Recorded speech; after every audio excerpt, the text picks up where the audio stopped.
From Fanrag Sports Studios here in Phoenix, Arizona, I'm Jaime Eisner, joined along with Luke Lapinski.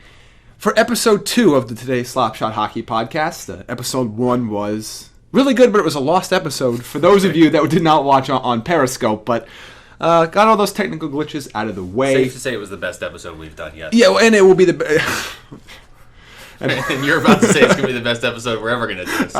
I was, but... Way to lower the bar. But moving on, just assume that what we tell you was excellent. We are witty, funny, and just all things great. Just take us at our word for it. Or maybe you'll never see this one either, and it won't matter. Yeah, but we should have those technical glitches out of the way.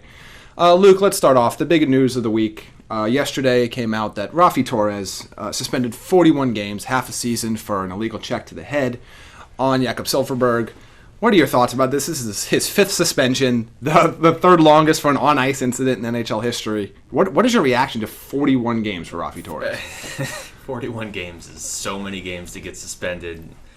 It's clearly because he's been in trouble before. Yeah. I mean, I guess technically, depending on how you want to use the terminology, he's not technically a repeat offender under the new CBA. Whatever. He's done this before. For fines, yeah. I mean, it's a gray area. Like suspension, he is, but fines, he's not.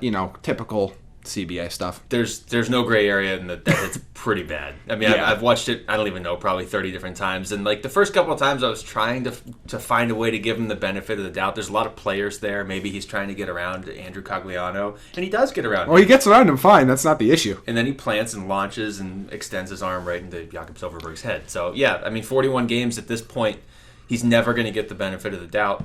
And I mean, he's kind of earned that, yeah. I mean, the first thing that comes to my mind was that the playoff hit between Chicago and Phoenix a couple years back. See, I think this was a lot worse than that hit. I think so, too. But it's one of those things where it's always, I think Mike Modano on Twitter said as much, it's always the same guy year after year. I think Ryan Kessler, who played with him in Vancouver, kind of said as much, it's the same guy. Well, even going back to that hit when he was with the Coyotes, like that's why he got 21 playoff games. That hit is not something that has never happened in an NHL game before. Sometimes it doesn't even get called. It should, but usually it didn't get called in that game. It wasn't a penalty. But even looking back and suspending somebody, sometimes it doesn't retroactively get suspended. And if it does, it's 2 or 3 games, not 21. But look, this wasn't a 41-game hit because there's never been such a thing. It's because of his past record. Yeah, I mean, it's cumulative. There's a point where it's just... This is the first real... You better really clean your act up because this is his last... I mean, my thought is this is the last time he gets suspended and then comes back. Like, if he gets suspended again, he's done. How much is he even coming back? I mean, he came back from that last one and he was hurt and he's just... Well, he continues to get work. He continues to get work, though. He continues to get paid. He doesn't really play a lot. No, but in his mind, he continues to have these incidents and teams continue to call him. I mean, he's not...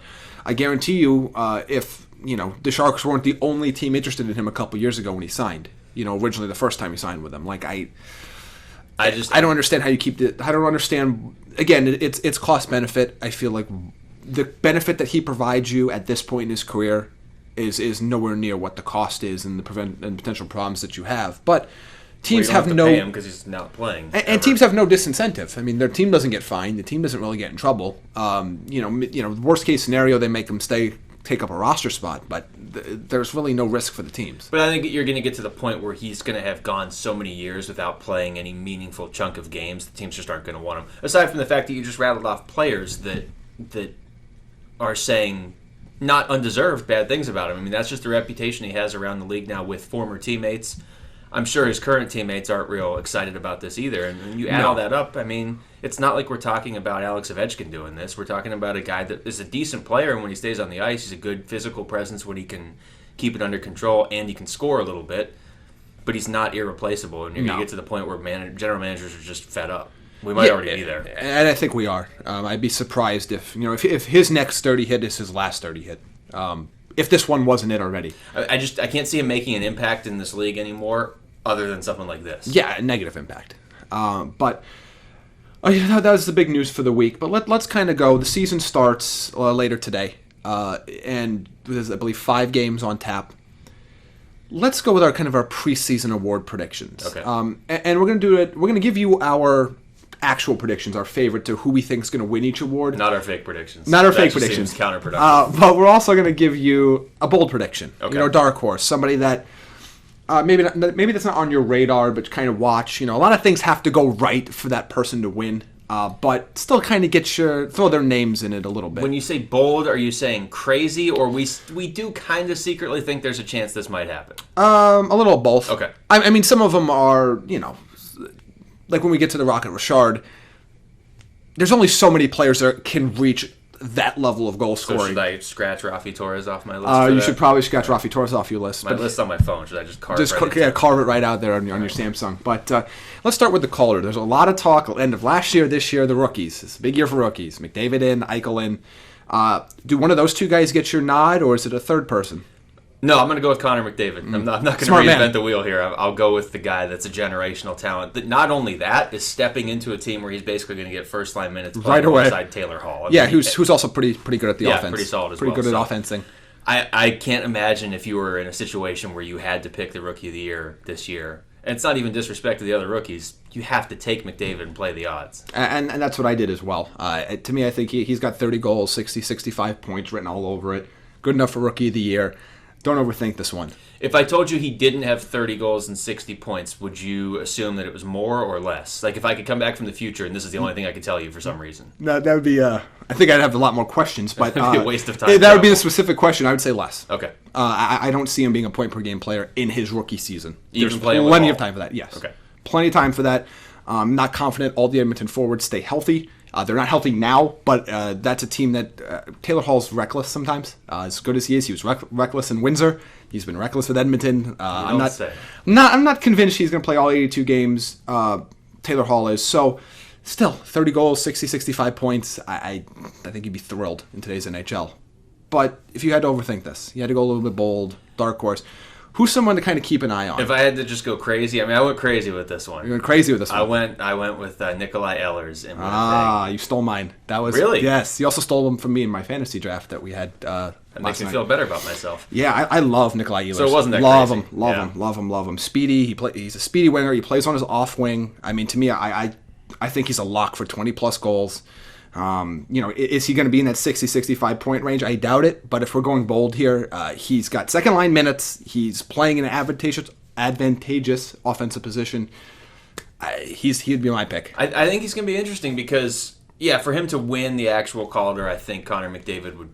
I don't want Connor McDavid to get hurt, but I'm saying that's probably the scenario you're looking at. If let's just say something happens for whatever reason, McDavid doesn't win it this year, then it's kind of an open field. I mean, Jack Eichel's probably the favorite, but I'll take Nikolai Ehlers up against him. And I'm also banking on that Winnipeg has a better chance to make the playoffs than Edmonton or Buffalo. That's true. And while that shouldn't affect voting, it does. It does a little bit. It always does. So kind of going bold out there. I'm going to go Nikolai Ehlers because he's a really good player. He's going to be some good young players. Yeah, he's going to be really fun to watch. Winnipeg Jets fans are going to have a ball watching him develop. And when everybody talks about Winnipeg having one of the best farm systems in hockey, it starts with him. Absolutely. I mean, this is a guy that before this past draft took place, he was widely considered the first, second, or third top prospect in all of hockey. I call him the Danish Flash. I'm butchering his name. It's something Danish. If they don't, that's what we're calling him. That's what we're calling him now. Danish Flash, Nikolai Ehlers. Moving to the other side, defenseman, Norris Trophy. Who's your pick? I'm going Drew Doughty. Drew Doughty, Drew Doughty. It feels a little.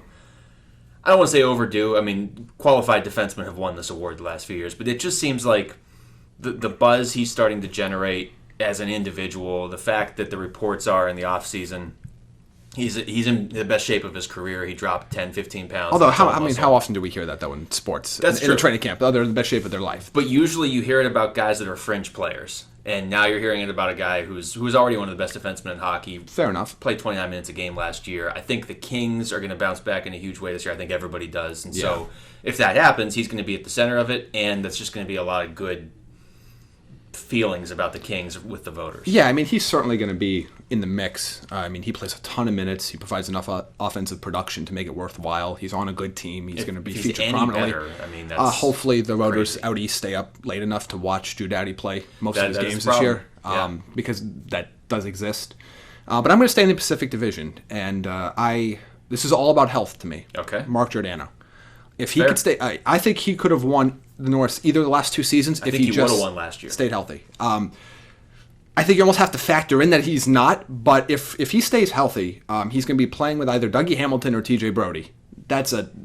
I mean, he's playing with a great partner. It's a good situation He's going to play top minutes. He's going to play all sorts of minutes. He's going to pile up points. I think if he can play 75 games or more this year, I think he's going to run away with it. I feel like if he had played the full season last year, he would have won. For not only do you have the momentum the Flames had last year, specifically at the awards show. I mean, how many different Calgary Flames were at the awards show? He would have at least been a finalist. He was already getting buzz at the midway point of the season last year, and then when he got hurt, if you remember, that was kind of like, all right, this is where it's done for the Flames this year, and it wasn't. So, yeah, if he stays healthy for a full 82 games, he's right there. Absolutely, and I think his name has been buzzing for a while, much like Doughty, so I don't think it would be shocking to see him finally get over that hump, but if you had to go bold, okay, we went with Giordano, who's known as an elite offensive defenseman. You've got Drew Doughty, who's been kind of known as an elite player and has kind of been hanging around the Norris picture. If you had to pick somebody that's not been there. It's tough to go bold with the Norris because you don't usually come out of nowhere and win the Norris, but I will go with Dougie Hamilton in Calgary. I think that that's a guy we've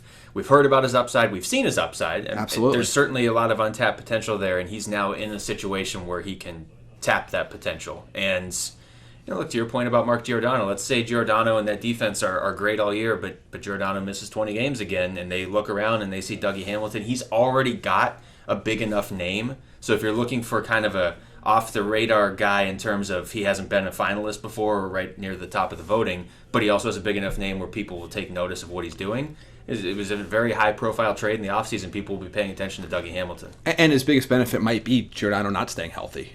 Playing with him for a while, and then when he goes out, continuing to have success might actually boost his candidacy. Saying, well, look how good he was with him and how good he stayed with and without. I guess you have to consider the possibility that they would take votes away from each other if they both just played the full season. And that would be my concern. But when I went, I thought about Dougie Hamilton a lot, but I'm going to go with another young guy. That's good. I'm glad you were thinking about Dougie Hamilton a lot. Always. Aaron Ekblad. Oh, we do like Aaron Ekblad. We talked about this on our last podcast, but I don't think there's a sophomore slump coming. From talking to him at the NHL Awards, again, you only get to talk to him for 5-10 minutes. I'm not pretending I know the mental makeup of Aaron Ekblad and what he believes. Is that the name of this podcast? The mental makeup of Aaron Ekblad? Yeah. No, but it's a hell of a heavy metal band. Okay. He's got his head on straight. He does. I don't think he's going to suffer from a sophomore slump. I don't think he's going to suffer from now there's some spotlight on him. He gets to be a little bit reserved. He's in Florida. He's not in a major media market. You're all in for on hockey. Florida, though. I'm all in on Florida. That was from the last episode, Florida too. will have a place in my next vote, my next list here too. But I'm all in on Aaron Ekblad. I think Huberdeau for the Hart Trophy. I am not doing that, but I think Aaron Ekblad's going to have a hell of a year, and I think he's going to be in that conversation. And I don't know if it's going to be that bold. I think he's not going to win, I don't think, but he's going to be in that conversation. I like it. That is bold enough that it gets me thinking like 2 or 3 years down the line, he's got to win at least one of these in his future. If he continues on his ascension, he's got to have one of these. Winning the Calder one year and winning the Norris the next year, though. That's interesting. Yeah, that's what I think. But Vezina. I went with Carey Price. To me, it's as simple as he is. To me, him and Lundqvist are 1-2, whatever order you want to put them in. But it is blatantly obvious when Montreal plays that Carey Price has a massive effect on the way that team wins and loses. And I think that ability to see that on a night-to-night basis gives it to him again this year. The only reason I didn't go with Carey Price is simply because he just won, and it was so dominant it almost felt too easy. I think the conversation here, and I actually crunched the numbers on this, not for this though, so don't get all excited. Oh, okay. So yeah, podcast. Yeah, I didn't think you were prepared for this. No, so it's okay. But if you start to look over the last 5, 6, 7, 8 years, and you look at the goalies that were actually Vezina finalists, there aren't a lot that are finalists multiple times. Your list is essentially Henrik Lundqvist and Pekka Rinne. And Carey Price, and obviously Carey Price is coming off one of the best. And if all three are the top 3 this year, I don't think anybody would be shocked. I tried not to go with Price just because I figured you would, and because it seemed kind of obvious. So I'll just you don't have to be right all the time. I'll go with Lundqvist on this one, just because it seems like he's due to win it again. You can debate who the best goalie is. I think Rinne is actually maybe the best when Price isn't just going crazy like he did last year. But I don't think Nashville's necessarily going to be as good as these other teams, and Lundqvist is so consistent. I'll go with him. Yeah, and I think Lundqvist's consistency almost hurts him a little bit. And he plays on a team that has, there's debate about how much a system actually helps a goaltender and is numbers. So if Cam Talbot goes to Edmonton and is great, does that help him? Maybe. Doubt it. I don't think that's going to happen. But I just think it's so obvious in 99. Anybody that watches Montreal knows that their success relies heavily on Carey Price. I'm not going to argue against Carey Price. Let's put it that I'm way. not going to make you. But bold prediction. If it's not Henrik Lundqvist, not Rinne, not Carey Price, who is it? It's not super bold. I almost said Fleury just because you know how I feel about Fleury. Yeah, that'd be you would have thought that was bold. What'd you go, like Bobrovsky or something? He did have 10 shutouts last year, too, so maybe. But I know I went with Braden Holtby. It's not super bold, but... It's not bold at all, actually. I think those top three I think did he finish like third or fourth? Did he finish like fourth in the... He wasn't in the top three. Was he not? I know he wasn't in the top three, but man, I think he was in the top five. It's mainly because I want to talk about Washington and how I think that team is legitimately especially now that the last episode didn't air. I mean, the two things I remember saying in the episode that were important is Columbus is going to be very good this year and Washington's going to make a push towards the Stanley Cup. And for that to happen, it's got to be Braden Holtby. And I think that the one thing that, I don't know if this works against Carey Price or not, but he did just win last year, so maybe if it's close, some voters just want a different name in there. And that's possible. I mean, again, you have humans voting on it, and their biases and tendencies. One day we'll have robots voting on it. Oh, boy. I went crazy. Okay. To steal a phrase from Matthew Berry, because I don't want... Because he'll be, yeah. I mean, I think that's legitimate. I can go Corey Schneider or Sergei Bobrovsky. I figured you'd go Schneider. If I had gone Fleury, would that have been more bold for you? No. Okay. But I mean, I would have been surprised because you're you, and your feelings on Marc-Andre Fleury. Roberto Luongo. I said the Florida Panthers. I said I'm going crazy here, and here's my thought process. Hasn't he won before? Yeah, but if Roberto Luongo wins right now, would you not be shocked? You'd be shocked. Thank you for answering. I don't know that I'd be shocked, but you're right. Yes. I know I'm right. Thank you. More bold than Braden Holtby. Then the guy that finished like fourth. But not I feel like Florida is going to have a heck of a year. I think they're a playoff team. I could see a scenario. Maybe they win 47, 48 games. Luongo's a .930 save percentage. That's the only scenario you see. And a .930 save percentage, and people are like, wow, watch Roberto Luongo help grab all these young kids and push them into the playoffs. So I feel like that narrative could be there. He's well liked. He has a very big social media presence. So if he is playing well, speech. Yeah. Again, if I have to go crazy, I'm going Roberto Luongo. That's fair. Moving on to the Rocket. It's Ovechkin's to lose, right? Yeah, all right. So we don't need to talk about that. Bold, crazy. Give me your bold pick. Well, okay. When I was coming up with this, I wasn't necessarily thinking it had to be. Oh, it doesn't have to be. Then if it's dark horse, give me a dark horse. My dark horse would be Vladimir Tarasenko. Yeah, I understand it isn't a huge dark horse, but I guess the bigger. He was 16 goals behind Ovechkin last year. Yeah, well, that's what I was going to say. Ovechkin was 10 clear of everybody. Stamkos finished second. 10 goals behind Alex Ovechkin. And that's why I think anybody that's not Ovechkin or Stamkos, in a way, is a dark horse. And if I then get to pick the best of all them, I'm going with Tarasenko even over Tyler Seguin. I'm going with Tarasenko. I went more crazy. And I didn't tell you to go crazy. I said dark horse. But I want to go crazy. Can I guess yours? Yes. Alexander Barkov. Sean Monahan. Okay. He had 22 goals as a rookie, 31 last year. Maybe he flirts with 40 this year, and maybe Ovechkin gets hurt. How happy would you be if it was a Calgary, Florida Stanley Cup? Happier than I probably should be. But that would be fun. Team. That would be a lot of fun. It'd be a lot of red. And you know it. It would be a lot of red, but it'd be a lot of fun. It would be fun. Hart Trophy. Best player in the league. I went with Sidney Crosby. Yeah, he's the best player in the league. I think he's head and shoulders above everybody else. He's my pick. I'm not. Until somebody else's I see is clearly better on a night-to-night basis, I'm always going to pick Crosby in the preseason. The only way that Crosby doesn't win is if he's hurt and misses games. And especially this year, if he's got Phil Kessel on his line. He hasn't had a weapon like that on his line really ever. I mean, sometimes Evgeny Malkin plays on his line if they need a goal desperately late. Yeah. Or there's stretches where they have injuries and they have to combine those two lines. But if you look over now the last 5 or 6, 7 years of Crosby's career, he hasn't had a weapon like Phil Kessel. No. Not even really close. And Kessel has never had a weapon anywhere near Crosby. So you're taking... What are you saying about Tyler Bozak? You can read between the lines on Tyler Bozak, but you're taking the player that, in my opinion, is the best player in the game, and a lot of players think he's the best player in the game, and you're making him better. So that's the Hart Trophy. Not going to argue with that. You want me to get crazy? Yes. Connor McDavid. Really? You wanted crazy, I'll go Connor McDavid. Let's just say he just goes out there and does what everybody... I feel like our viewership just went up in Edmonton. Probably. As I said that. Well, it's better than our last show when we all kind of tempered... I mean, I wrote the article about tempering expectations on Connor McDavid, so I'm like public enemy number one. Yeah, nobody's going to be... Nobody wants to talk about only 30 goals. I mean, I'm just so down on Connor McDavid, the 18-year-old rookie who's never played in the pros before, only going to get 30 goals. My bad, guys. I don't think Connor McDavid wins the Hart Trophy. I'm not saying that. But if he has, let's just say he has some crazy year. Let's just say he has the year Crosby had when Crosby was a rookie, or close to it. If he gets anywhere near 100 points, I think he's gonna. Yeah, because he's gonna get it because of the hype. That's exactly when the face of the league instantly. Anything he does that meets the ridiculous expectations that have been put on him, if he reaches that level, then he's going to get votes. Absolutely. Even if it's let's say McDavid finishes with 89 points and the points leader in the NHL is Crosby with 93.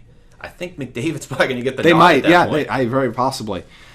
My dark horse is Ryan Johansson in Columbus. I'm not going to argue with that. Love me some Ryan Johansson. He scored 33 goals and 63 points 2 years ago. 26 and 71 last year. I think he can be a point-per-game player this year. I think Columbus, like you do, is going to make a playoff run.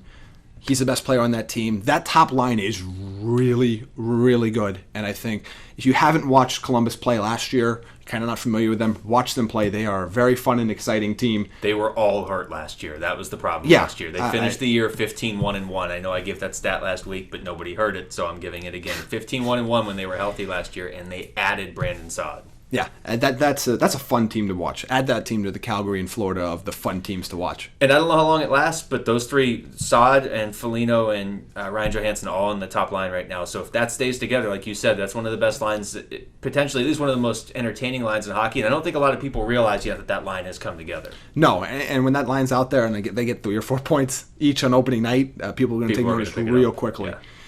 Yeah. To kind of heading into the playoffs, way ahead. Okay. Last week on our Lost episode, we talked about teams that could sneak in to the playoffs. Yes. Give me your team that you think that made the playoffs last year that won't be there. That will sneak out of the playoffs? That will slowly back away.